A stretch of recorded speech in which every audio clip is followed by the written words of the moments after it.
All right, before we get started, how many of you are planning on taking biochemistry next year or soon? That's good. So this is kind of going to be our crash course into some biomolecules. We'll start out with carbohydrates, and then we'll go to amino acids after this. So carbohydrates are pretty interesting. Arguably, the most important reaction on our planet is this one, where you have 6 carbon dioxide molecules reacting with 6 water molecules through a fancy enzymatic process.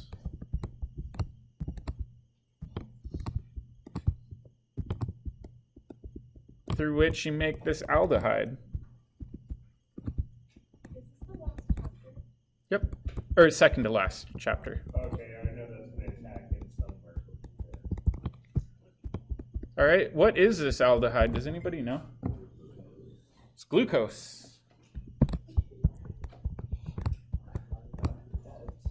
So really, this is the fancy process known as what?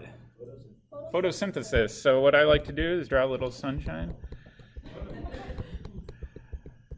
Basically, I think it's estimated that well over 90% of the life on this planet survives either directly or indirectly through photosynthesis. It wasn't until recently that they found some other life forms, especially in thermal vents on the ocean floor, that can survive without photosynthesis. But for a long time, it was thought that this was the most important reaction on our planet.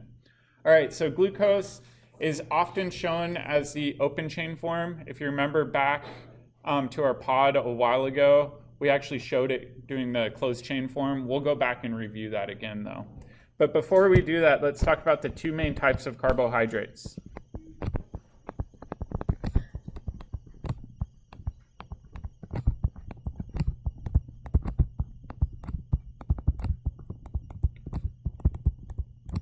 These are pretty easy to remember.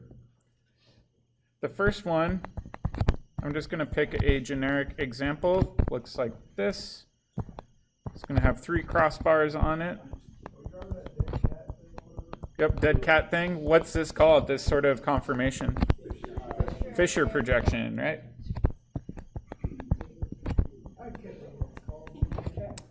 The cat is dead. All right. So I just handed out a thing up front with the family tree. If you look through your family tree, can anybody identify what this is? The name of it? D-ribose. All right, so we're going to use D-ribose as one of our examples. And then for my other example, I'm going to do this one. Looks pretty similar. Still 3 crossbars. We'll talk about that next. So the question was, what does the D stand for? All right, so if you have your family tree, what's the name of this carbohydrate? Does anybody see it on their sheet? It might be on the back side if there's 2 sides.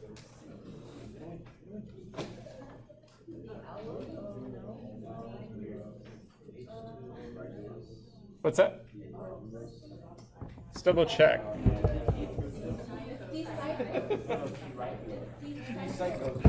D-psychos, yeah. All right, so let's write that down.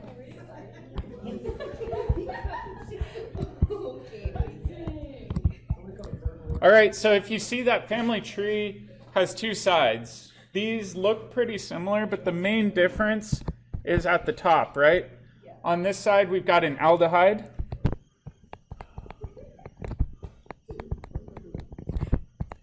If you have an aldehyde at the top, this classification is an aldose. Whoop. Over here, we've got a ketone, and this is referred to as a ketose. All right, so getting back to the question, why is there this D prefix in front of each of these? This is a classification system used for most carbohydrates. You'll see a D. Sometimes you'll even see a plus and minus in front. The plus and minus is what? Doesn't tell you R or S directly. It just tells you which direction it rotates plane polarized light. The D also tells you about stereochemistry though. So the easy thing to remember is all D sugars have this OH group on the very bottom on the right-hand side.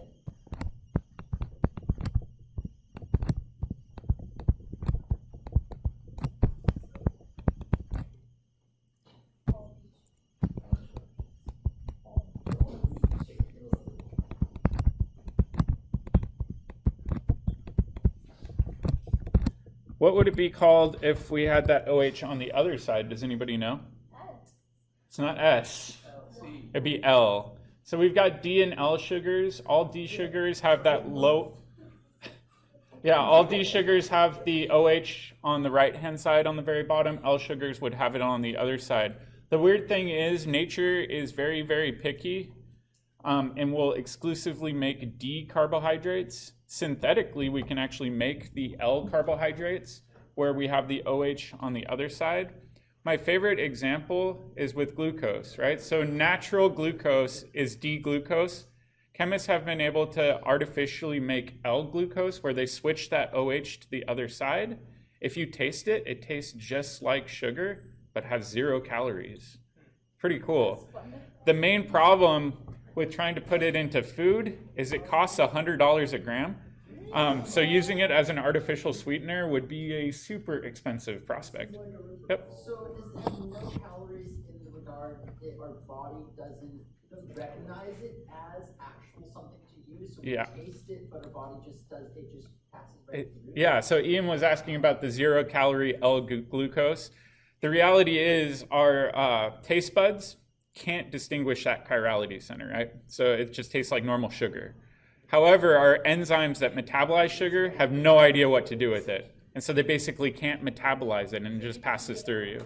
Yeah. Why is it so expensive? Because you have to make it synthetically. We can't just get a plant to grow it for us, at least not yet. That's the goal, is to make L-glucose through maybe some GMO crops. However, it's a lot more problematic than they thought it would be. Yep. Use the L-glucose, would it still be like neurotoxin kind of thing, or would it just like completely bypass that? That's a good question. So toxicity-wise, not super clear. What they found with a lot of the artificial sweeteners, I don't know if I should share this. If you want an experience, Google the sugar-free Haribo gummy bears on Amazon. People sometimes get explosive diarrhea with some of those artificial sugars because your body doesn't know what to do with them, and so your GI system just kind of freaks out and tries to get them out of your body. Yep.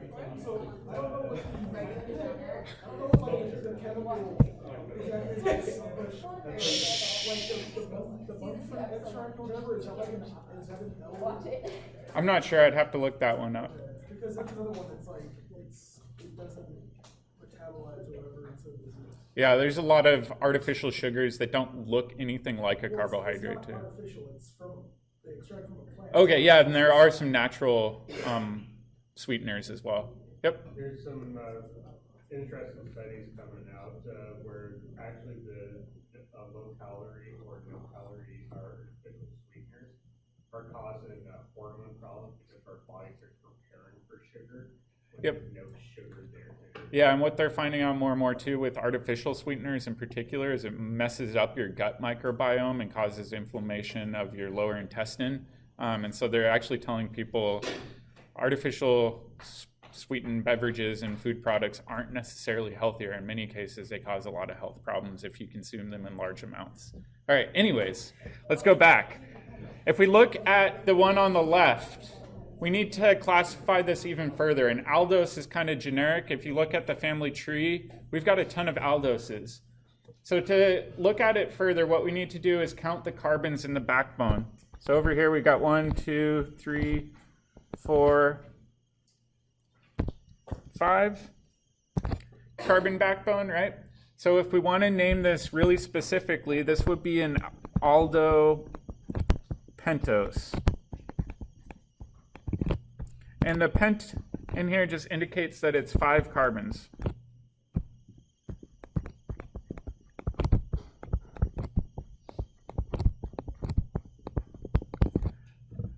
All right, if we do the next one, what's the carbon backbone? 6. We do have to go all the way out here and go 1, 2, 3, 4, 5, 6. So this would be a ketohexose to indicate that the backbone for this carbohydrate is 6 carbons long. Oops.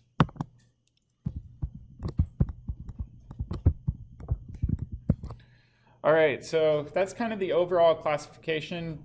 Oftentimes when I ask you about a carbohydrate, what I'm really asking you about is not the formal specific name. I don't expect you to memorize those, but I do want you to be able to classify something as a ketose or an aldose, and I want you to insert that prefix to indicate how many carbons are in that backbone.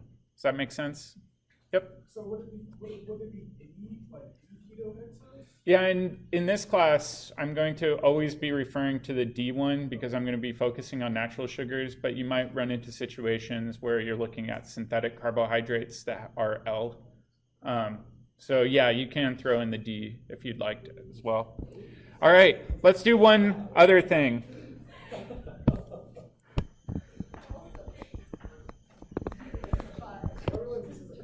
All right, so how many natural stereoisomers exist for aldopentose?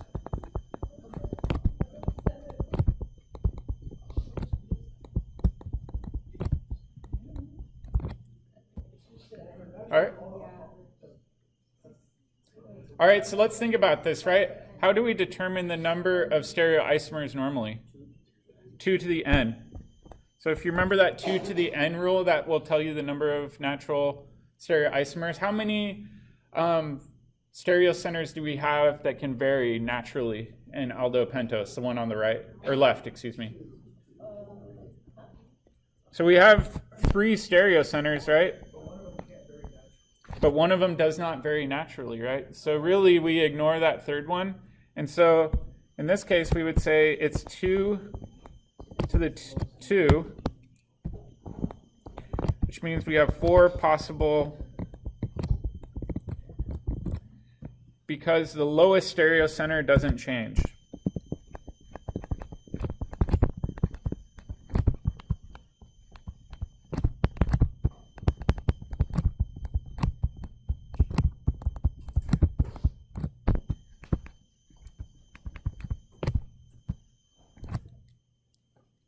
Does that make sense? So that kind of gives you a clue if you are trying to predict the number of possible stereoisomers. All right, let's really quickly review Fischer projections too, because I have a feeling some people might be a little rusty. Yep. So for the other 2 stereocenters, are those also D and L, or is that only classified at the bottom? Yeah, the D is only in reference to the lowest stereocenter in a Fischer projection. The other, like for that one, the top 2 would be RS. Yes, for the top 2, we would indicate that they're RS, which leads me into the next part. Let's review Fischer projections.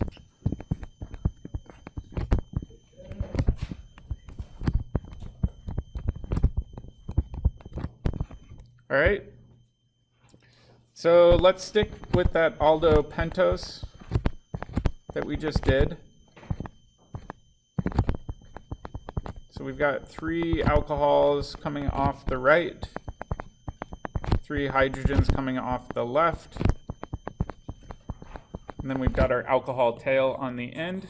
What I want us to do is to determine the stereochemistry for that top position and for the bottom one, or middle one, I should say. So let's try to determine whether or not it's RS, and check with your neighbor and see if you agree with them.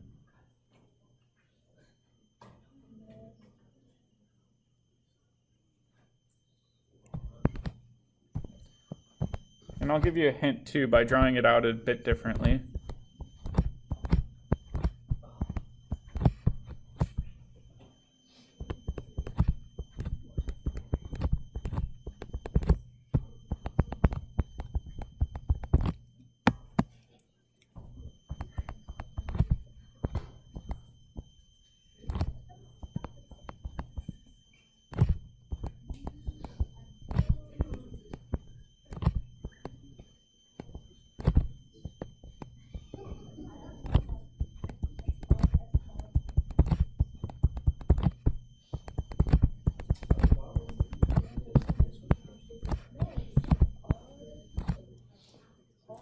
So if you remember with Fischer projections, anytime you have a horizontal line, it's assumed to be a wedge. Vertical lines are assumed to be curving backwards, if that helps. So let's do the red stereo center first. What's going to be the highest priority? Oxygen, right? We immediately look at the first attached atom. Oxygen beats out the 2 carbons and the hydrogen, right? All right, so next what we need to do is we need to look at the carbons. We're at a carbon-carbon tie. So what do we do with a carbon-carbon tie? We look at what's attached to that specific carbon. So this carbon up here is attached to one real oxygen, a ghost oxygen, and a hydrogen. This carbon down here, what is it bonded to? One oxygen, one carbon, and one hydrogen. Which means which one's going to win out? The top one. All right, so that would be 2. I'm going to erase this just for clarity's sake. All right, so we've got 1, 2. Down here we've got 3. Got this kind of rotating around this way. So would that be S? No. But it's rotating to the left. The hydrogen is a wedge, which means we flip it, and that would be an R. All right, let's do the next one. Again, we know that the oxygen would be number 1. Now we've got a carbon-carbon tie. What do we do now? It's a complete tie, so we must go further. So what would be the higher priority, the top carbon or the bottom one? Top one?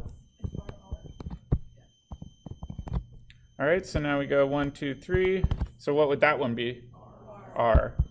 So make sure you are comfortable interpreting Fischer projections in order to determine R and S for a lot of these. It does get kind of tricky.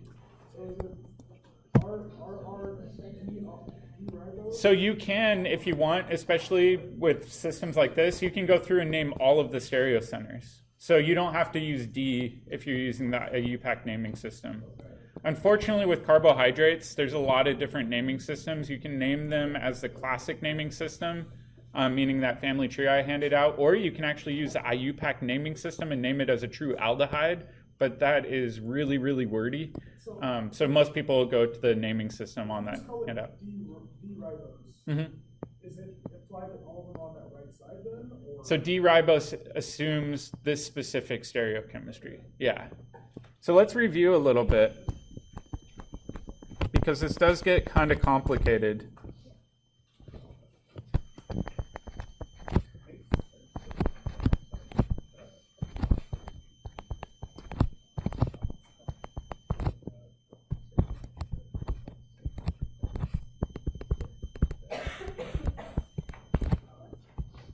What I want you to do is to help me figure out this mechanism. So let's practice it. What do you think the first step is going to be? Protonation of which atom? The carbonyl. All right, so let's go ahead and protonate that carbonyl, and we'll show that using just some simple arrow pushing.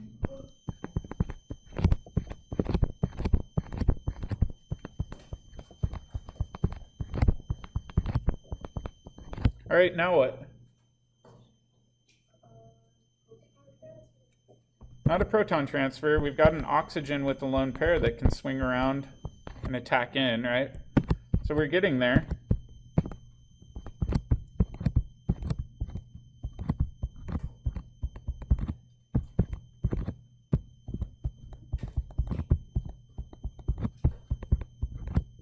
And then last but not least, deprotonate. So I'm just going to do minus H plus.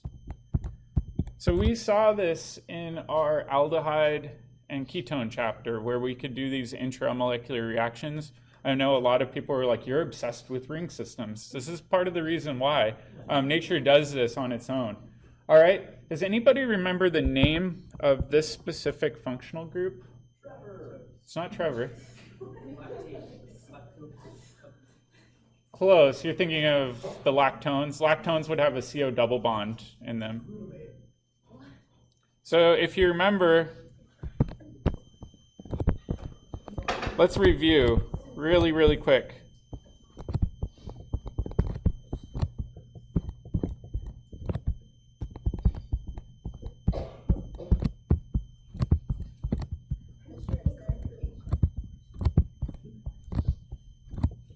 So let's review this one down here. Do you remember covering this reaction? What was the name of the functional group over here? It's an acetal. Or a ketal, depending on who you ask. All right, so if we look at the next one up here, you see how we only had one alcohol attack in? Does anybody remember what we call it if only one attacks in? Hemiacetal.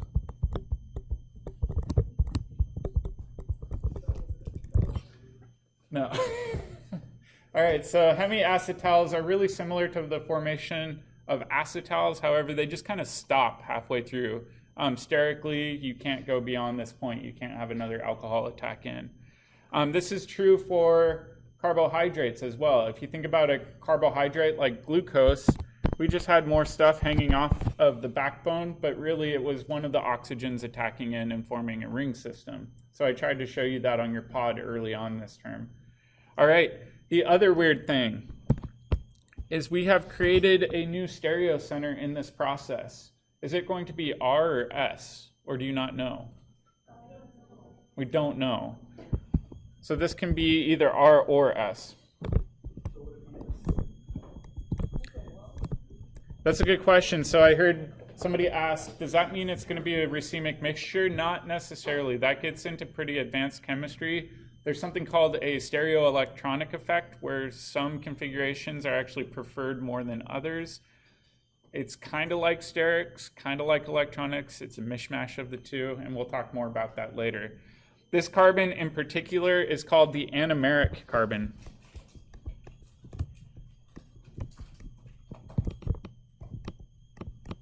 We'll be talking about the anomeric carbon more later. All right, so let's take a look at an example of this.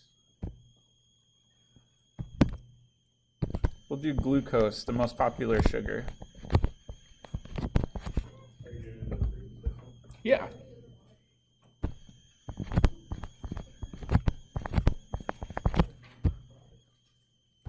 So glucose is a bit different than the sugars we've been looking at. It's got an OH down here, just like all these sugars. Second one, then a hydrogen, and then an OH.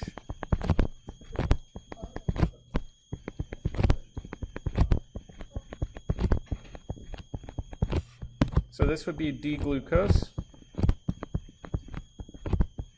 How would we classify this more broadly? Is it an aldose or a ketose? Aldose. It's an aldose. What's its backbone length? 1, 2, 3, 4, 5, 6. 6? Okay, so if we were to classify this, this would be an aldo hexose.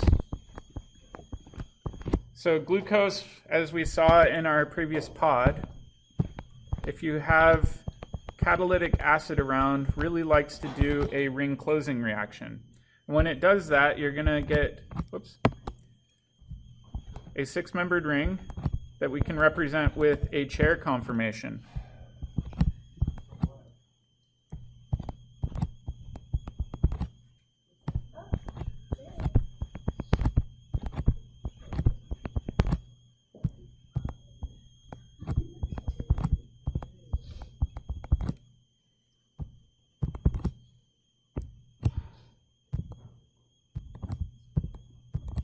I'm going to make you practice your chairs.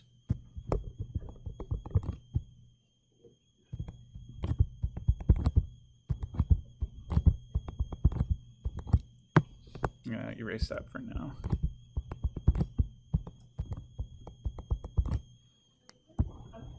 They shouldn't disaccharide formation. So when we do this, we get 2 different conformers. Where's the stereocenter that changed? That one. Or 2 different products, I should say. That one. The last one. That's Okay. there. You see how over here, this is the only stereocenter that changed? It's kind of like the stereocenter that we formed up here where I said it could be R or S. Same thing is true in this example. So this is referred to as our anomeric carbon. Oop.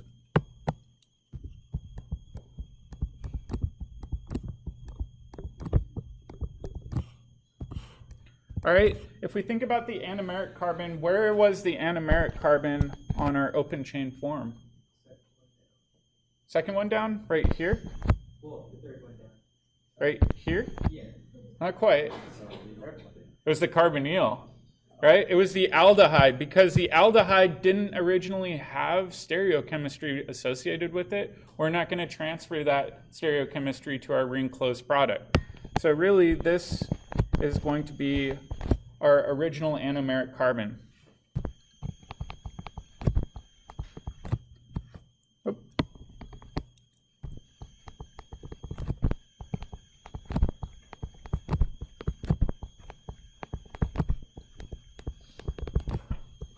All right, second question is, which alcohol is attacking in and why?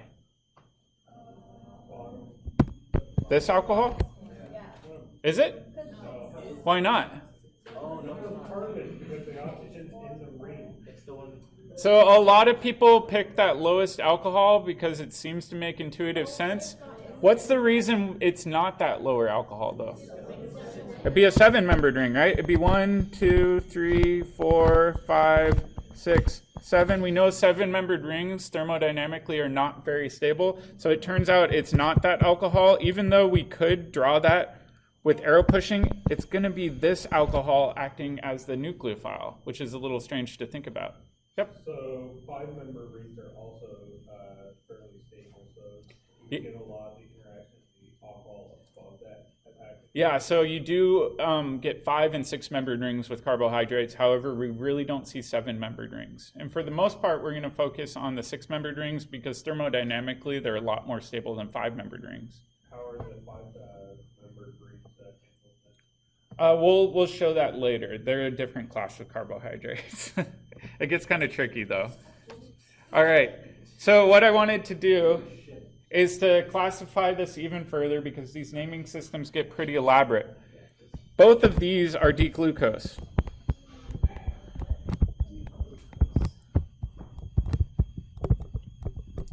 But what's the relationship between these? They're diastereomers, which means they have different properties, right? That means we need to be more careful with naming them. Specifically, we need to differentiate the position here because the stereocenter is different in each of these positions. So in order to do this, we use alpha and beta prefixes. All right? This is axial. Exactly, so it's alpha. Equatorial is beta. So this would be alpha D-glucose. This would be beta D-glucose. So we need to differentiate them when they're in their closed chain or closed ring form to indicate which of these we're talking about. All right, next one. Because biochemists like to make things difficult for organic chemists, we have Fischer projections, we have bond line notation, we've got chair forms, and then we have an Haworth projection.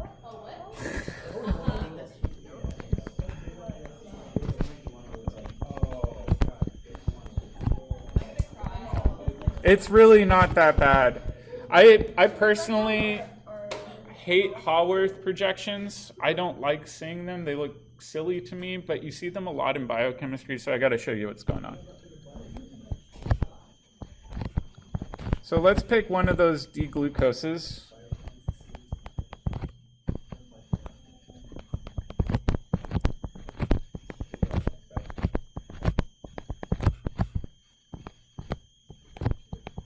All right, is this alpha or beta D-glucose?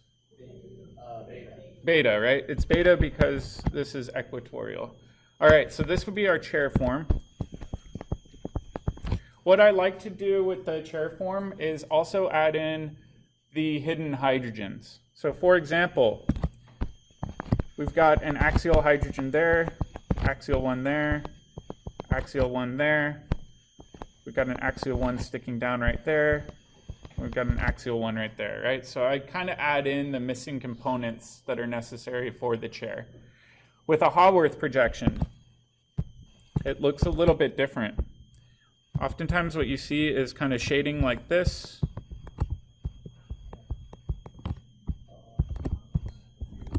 Have you seen that in your biology textbooks?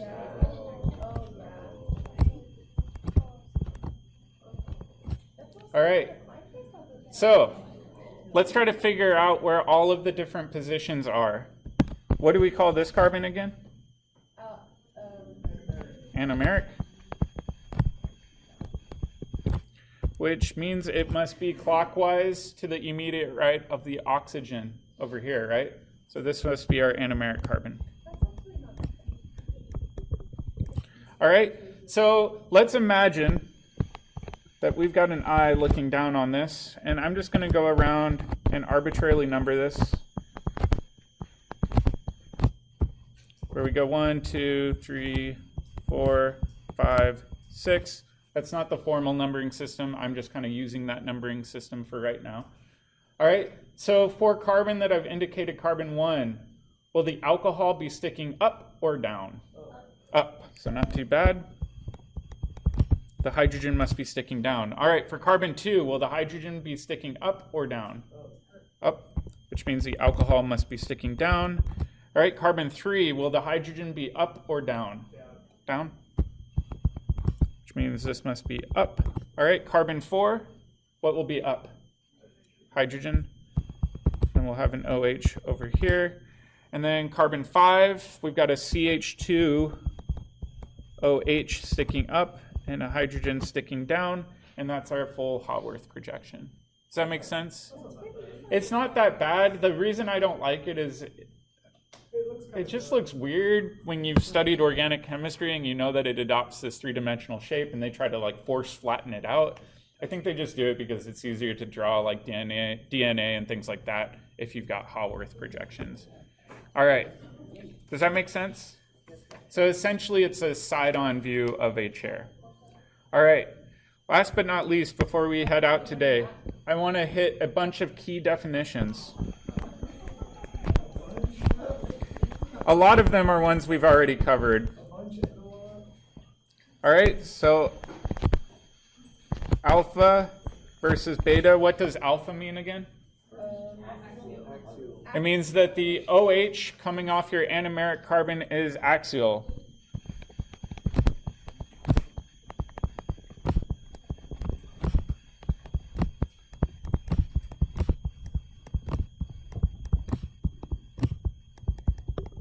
Versus beta, we said that the OH coming off the anomeric carbon must be equatorial.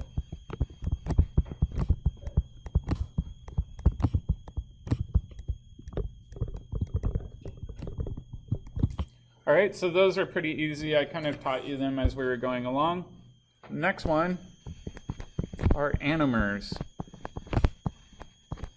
So this isn't the anomeric carbon, it's different. It's referring to anomers. They are diastereomers that differ only at the anomeric carbon.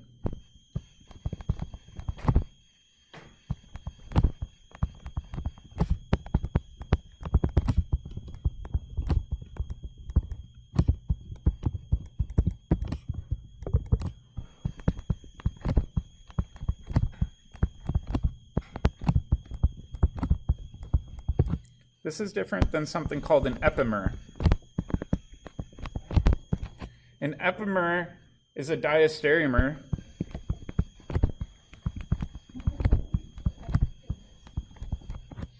but it's a diastereomer that differs at another stereocenter, meaning not at the anomeric carbon.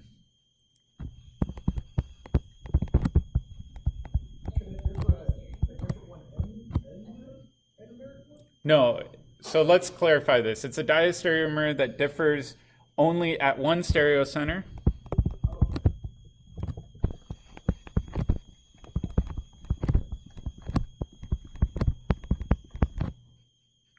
But not the anomeric carbon.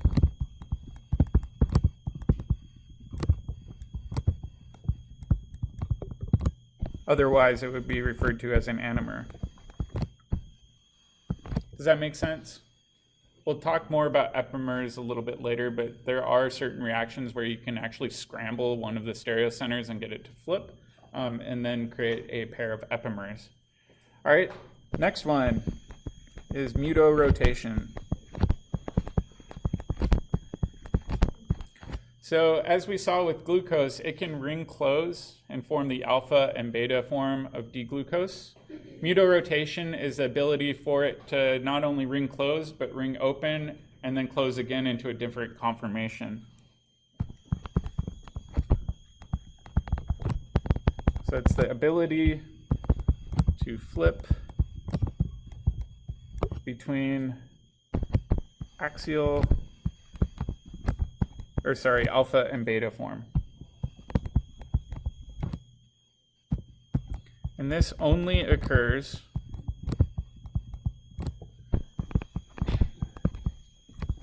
if there is an OH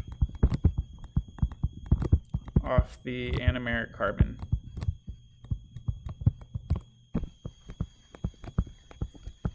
We'll talk more about this later. There are sugars that are classified as reducing sugars and non-reducing sugars, and it has to do with whether or not they have an OH coming off of that position. Essentially, the reaction is reversible if you have an OH off of that position, but if you don't have an OH, it's not a reversible reaction anymore. All right, last two. Pyranose and furanose. It's not a Pokemon. So Jamie brought up a good point, that 5 and 6 membered rings are favorable, 7 membered rings are not. So whenever we have a 6 membered ring, it's called a pyranose.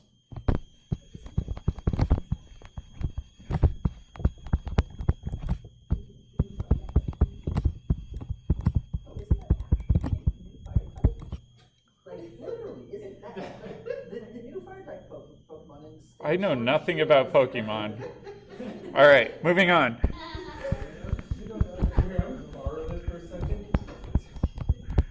So this would be a 5-membered ring with oxygen. So sometimes you'll see the furanose form drawn. However, most of the time we'll see the pyranose form drawn because thermodynamically that's the more stable ring size. But you can show either, and it would still be glucose. Yep. Is there a way to push it to the 5-member one, or not really? These usually exist in equilibrium. Yeah, so this is where we're going to stop today. When we come back next week, we'll kind of jump into the reactivity of carbohydrates and how we can manipulate them.